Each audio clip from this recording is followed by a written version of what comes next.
একটা পরিশ্রম করে এত পরিমাণে পড়াশোনা করতে হবে যাতে ইন ফিউচারে কেউ কখনো তোমার এই অ্যাডমিশন নিয়ে কথা না বলতে পারে। তুমি কি সেই সেম মানুষটা না যে এই সিজনের শুরুতে বুয়েট, ঢাবি বাদে অন্য কোনো কিছু নিয়ে চিন্তা করতেছিলে না?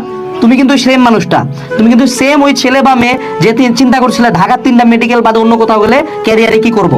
সেই সেম মানুষ কিন্তু আজকের এই লাইভে আছে কমেন্ট করতেছো একটা পাবলিকে সিট চাই। বাস্তবতা অনেক কঠিন, রিয়ালিটি ইজ অফেন ডিসঅ্যাপয়েন্টিং। এই জন্য বলতেছি যে পারফেকশনিস্ট হও না। তোমরা অনেকে গুচ্ছতে বড় বড় ক্লাস করতেছো, করো, কোনো সমস্যা নেই, কিন্তু খুবই সুন রিয়েলাইজ করবা যে জিনিসটা যতটা ইজি ছিল শুরু থেকে মনে হচ্ছিল ইজি, আরে হয়ে যাবে, আরে অনেক তো পড়ছি, অনেক পড়া হয় না। You target this. শুরু থেকে উচ্চাভিলাষ করতে যাই কিন্তু ধরাটা খাচ্ছ।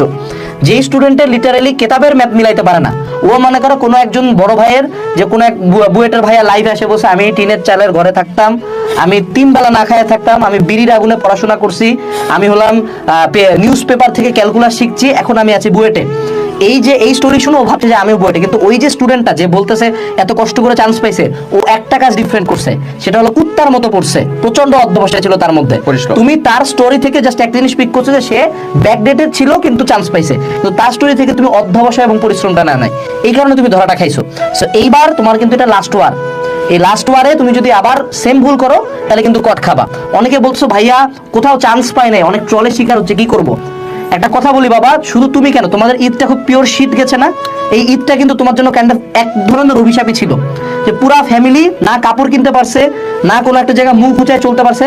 মুসলমানদের সবচেয়ে খুশির দিনটাতে তোমার পরিবারকে ডাউন থাকতে হয়েছে।